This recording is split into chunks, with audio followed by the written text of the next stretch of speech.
Hello friends, मेरा नाम है अंजलि और आज का हमारा टॉपिक है the outbreak of the revolution. हम इस टॉपिक को स्टार्ट करने से पहले देखते हैं कि हम लोगों ने अभी तक क्या क्या पढ़ा है। हमने पढ़ा है कि वहाँ फ्रांस के राजा कौन रहते हैं, तो लुई 16 रहते हैं। वहाँ की सोसाइटी कैसी रहती है, फ्यूडल सोसाइटी रहती है, 3 क्लास में डिवाइड रहती है, लोगों को कितना स्ट्रगल करना पड़ता है सर्वाइव के लिए। फिर देखते हैं कि मिडिल क्लास का इमरजेंस होता है, मिडिल क्लास का राइज होता है, वहाँ के फिलोसोफर्स का क्या रोल रहता है, वहाँ के सोसाइटी में वो कैसे इंस्पायर करते हैं मिडिल क्लास के पीपल्स को।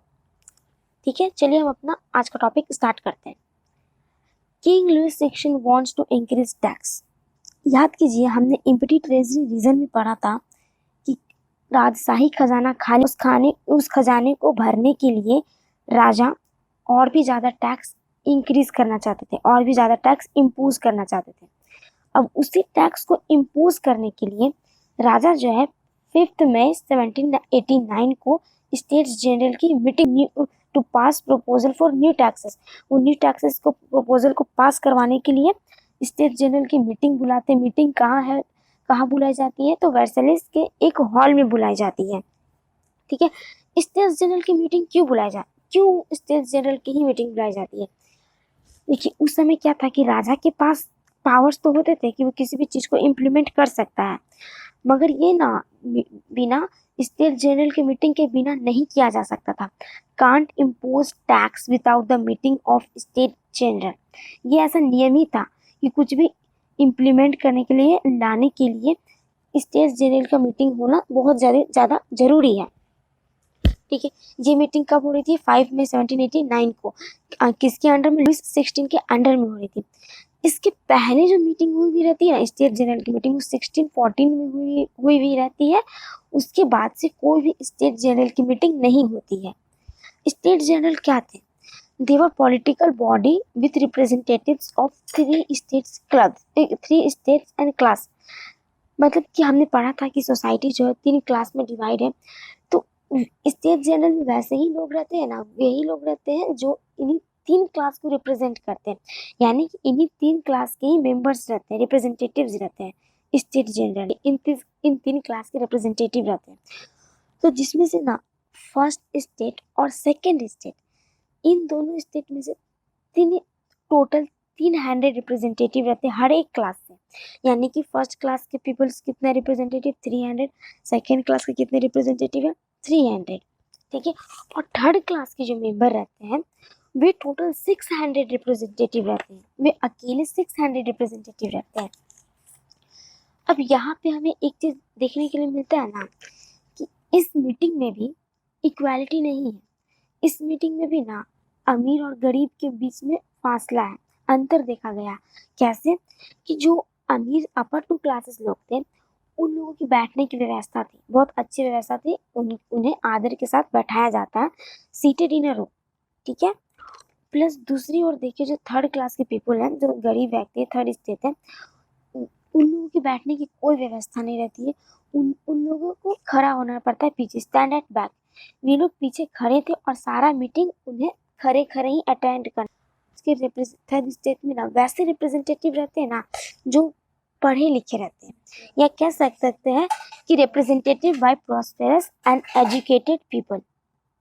ठीक है, दूसरी ओर कि जो थर्ड स्टेट के गरीब पीपल हैं, जैसे पीजेंट्स, आर्टिसंस, वीमेंस हो गए, इन लोगों को ना वहाँ असेंबली में जाने से मना था। मतलब ये लोग वहाँ असेंबली में जा नहीं सकते थे।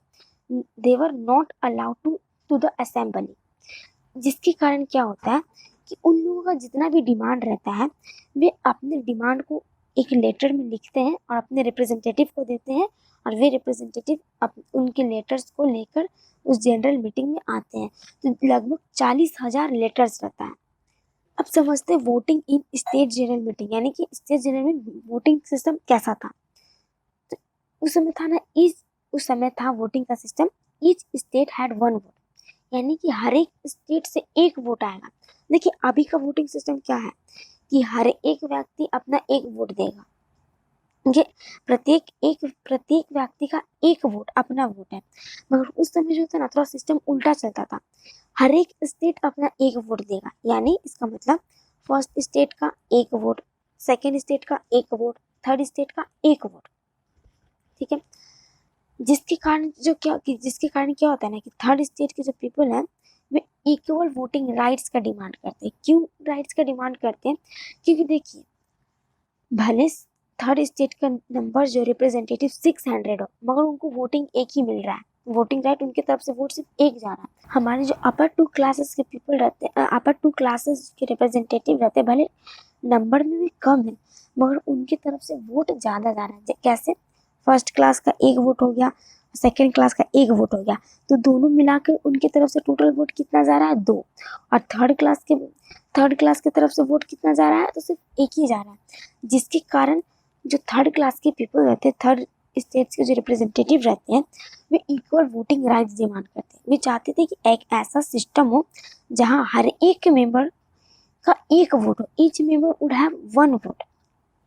अब ये आइडिया उनके पास कहाँ से आता है?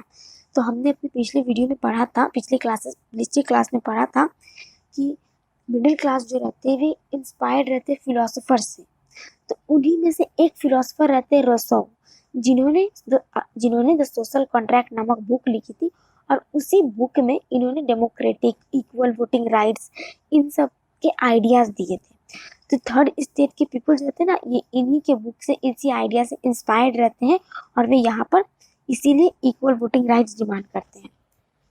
वे क्या करते हैं ना कि राजा के सामने एक ऐसा प्रपोजल ले आते हैं, एक ऐसा सिचुएशन क्रिएट कर देते हैं, राजा को बोलते हैं कि आप पहले मेरा प्रपोजल एक्सेप्ट कीजिए, उसके बाद आपकी प्रपोजल पे चर्चा होगी। तो उन लोगों का थर्ड स्टेट का प्रपोजल क्या था कि वे इक्वल वोटिंग राइट चाहते थे। कहते हैं कि आप पहले हमें इक्वल वोटिंग राइट दीजिए, उसके बाद जो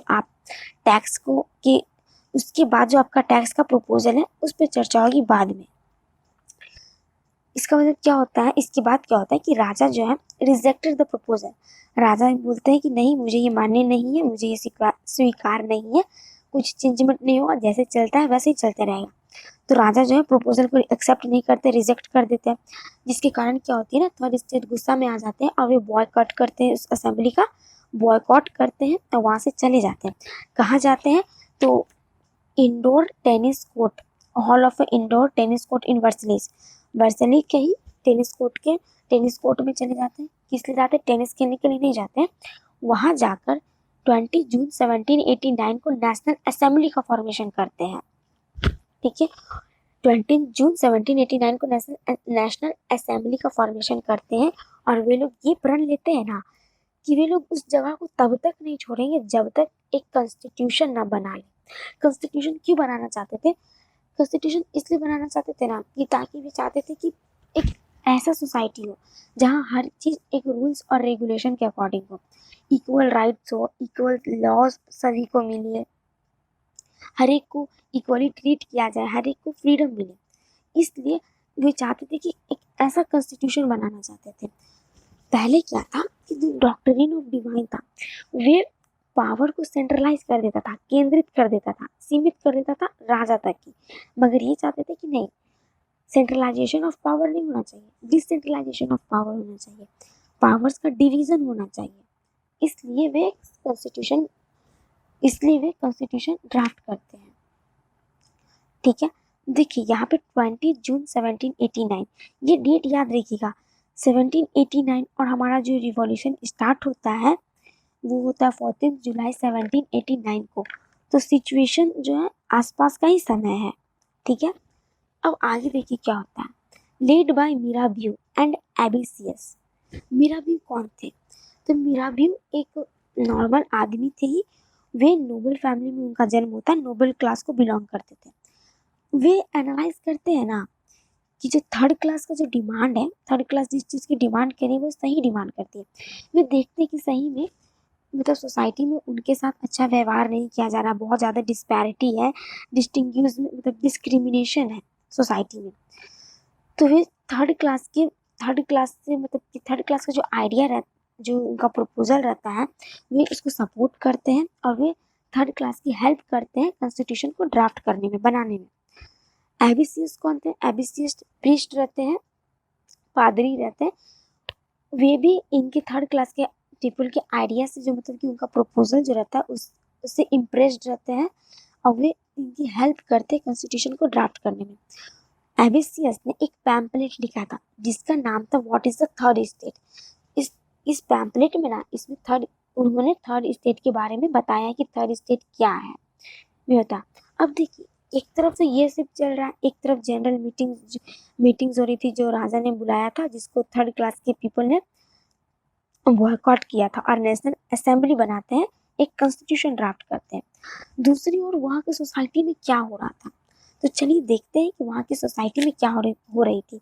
society at the same time एक और देखो, एक और था क्या कि नेशनल असेंबली जो है बिजी है वर्सेलिस के टेनिस कोर्ट में कॉन्स्टिट्यूशन ड्राफ्ट करने में। दूसरी ओर क्या है ना, France was in a state of revolution, turmoil और एजिटेटेड।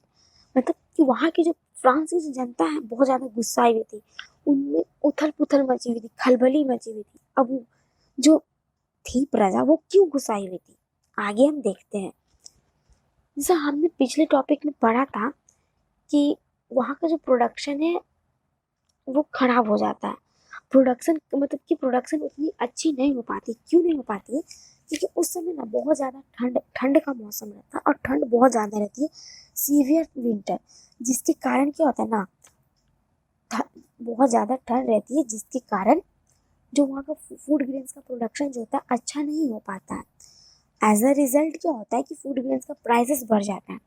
हमने अपने हमने अपने सब्सिस्टेंस क्राइसिस के टॉपिक में पढ़ा था कि पॉपुलेशन बढ़ जाती है। पॉपुलेशन के बढ़ने के कारण क्या होता है कि फूड ग्रेन्स का डिमांड बढ़ जाता है। अब फूड ग्रेन्स का जब डिमांड बढ़ता है, एक तरफ डिमांड बढ़ गया और क्लाइमेटिक कंडीशन खराब होने के कारण वहाँ का प्रोडक्शन अच्छा नहीं होता, जिसके कारण सप्लाई अच्छी नहीं रहती है। सप्लाई उतनी नहीं रहती है कि हमारे डिमांड की पूर्ति कर सके, जिसके कारण अल्टीमेटली प्राइस जो रहता है वो बढ़ जाता है। एक तरफ महंगाई बढ़ जाती है तो लोग बहुत ज़्यादा गुस्सा हो जाते हैं। क्यों? क्योंकि प्राइस बढ़ने के कारण महंगाई बढ़ती है। महंगाई बढ़ती है महंगाई तो एक तरफ बढ़ती है, दूसरी ओर उनके वेजेस में कोई इंक्रीमेंट नहीं होता, कोई भी बढ़ोतरी नहीं होती है, जिसके कारण वहाँ की जनता जो है बहुत ज़्यादा गुस्साई हुई रहती है। एक तरफ ये सब रीजन थे कि वहाँ के लोग गुस्साई हुई थी क्योंकि महंगाई बढ़ जाती है, और दूसरी ओर ये सारा उनका प्रपोजल एक्सेप्ट नहीं होता है। लोग नेशनल असेंबली फॉर्म करती है अपना कॉन्स्टिट्यूशन बनाने के लिए, अब इक्वल वोटिंग राइट्स डिमांड करती है। तो राजा ने देखा कि आपका सिचुएशन जो है, मतलब कि सोसाइटी में सिचुएशन अच्छा नहीं है, सोसाइटी का माहौल अच्छा नहीं है, सोसाइटी की हालत जो है खस्ता हालत है, जिसके कारण राजा ने सेना को शहर में जाने का आदेश देता है। याद कीजिए हमने जब ये टॉपिक स्टार्ट किया था फ्रेंच रिवॉल्यूशन, उसके इंट्रोडक्शन पार्ट में सबसे पहला पॉइंट यही पढ़ा था, king order troops soldiers to move into the city of Paris. अब समझ में आया कि राजा ने क्यों ऑर्डर किया था सेना को शहर में जाने के लिए। इन्हीं सब कारण की वजह से, क्योंकि अब उन्हें ऐसा लगता है ना कि मे भी हो सके कि ऐसा सिचुएशन हो सके कि वहाँ की जो प्रजा है राजा के खिलाफ विद्रोह करे, इसलिए राजा सेना को शहर में जाने के लिए आदेश देते हैं। इसका उल्टा क्या होता है कि वहाँ की जो जनता रहती है वो खुद ये एज्यूम कर लेती है कि ये जो सेना आ रही है ये उन पे अटैक करने के लिए आ रही है, जिसके कारण वे 14 जुलाई 1789 को बैस्टाइल फोर्ट पे आक्रमण करते हैं और उसे डिस्ट्रॉय कर देते हैं। ये तो एक तरफ था। उस समय एक और चीज होती है कि वहाँ की जो जनता है एक और मिस इंटरप्रिटेशन कर लेती है, एक और चीज को खुद ही एज्यूम कर लेती है ना, और ये कह सकते हैं कि र्यूमर फैल जाता है कि manor hired bands of brigades to destroy the ripe crops. समझिए मैनर्स क्या होते हैं। मैनर उन लोगों को बोला जाता था ना जिनके पास ज्यादा, मतलब जमीन बहुत ज्यादा है, लार्ज अमाउंट ऑफ जमीन है, ठीक है, या कह सकते हैं कि अमीर लोग, उनको मैनर बोला जाता था। वैसे लोग जिनके पास जमीन ज्यादा है तो उस जमीन के मालिक को मैनर्स बोला जाता था। अब बैंड्स ऑफ ब्रिगेड्स क्या होता है, मतलब कि ग्रुप ऑफ रॉबर्स, कह सकते हैं डकैतों का समूह, ठीक है, इससे बोलते हैं बैंड्स ऑफ ब्रिगेड्स।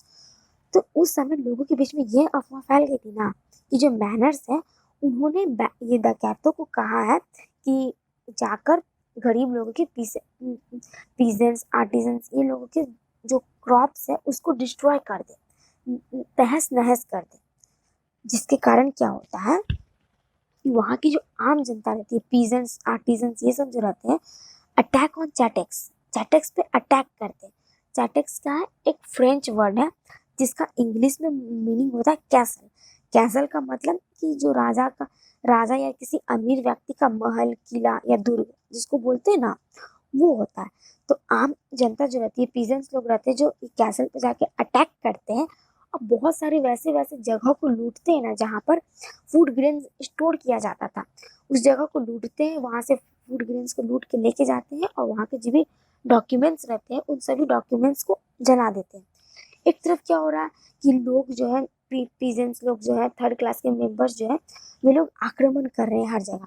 दूसरी ओर जो नोबल्स मैन है, वे लोग इस आक्रमण से घबरा कर अपने घरों से भाग जाते हैं, fled away from their homes. अपने घर से दूसरे दूसरे जगह चले जाते हैं, कहीं अगल बगल, कहीं दूसरे देश में, अपने आसपास के शहर में चले जाते हैं। अब देखिए, ऐसा सिचुएशन हो गया ना उस सोसाइटी में कि whole country was in mood of revolt. चारों तरफ रिवॉल्ट ही रिवॉल्ट, विद्रोह ही विद्रोह देखने को मिलेगा। इधर विद्रोह हो रहा है, उधर, तो हर जगह उस समय फ्रांस में हर चारों तरफ से विद्रोह ही हो रहा था। अब राजा ये एनालाइज करते हैं, अब राजा को ये लगता है कि सिचुएशन जो है अब हद से ज़्यादा बढ़ गया, हाथ से निकल गया, इसे संभाला नहीं जा सकता। तो इसलिए राजा डिसाइड करते हैं उस सिचुएशन को हैंडल करने के लिए। राजा क्या करते हैं कि जो नेशनल असेंबली का प्रपोजल रहता है ना, उसको एक्सेप्ट कर लेते हैं। किस चीज़ के प्रपोजल को एक्सेप्ट करते हैं? नेशनल असेंबली के प्रपोजल को एक्सेप्ट करते हैं।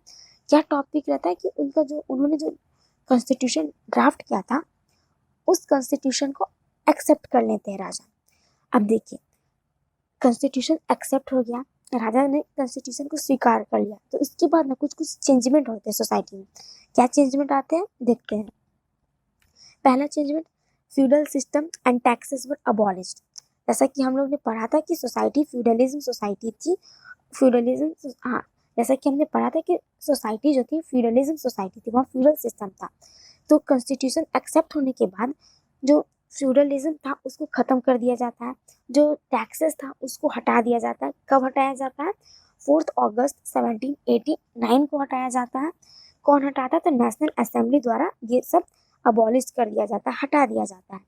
दूसरा, powers and privileges were taken away from clergy.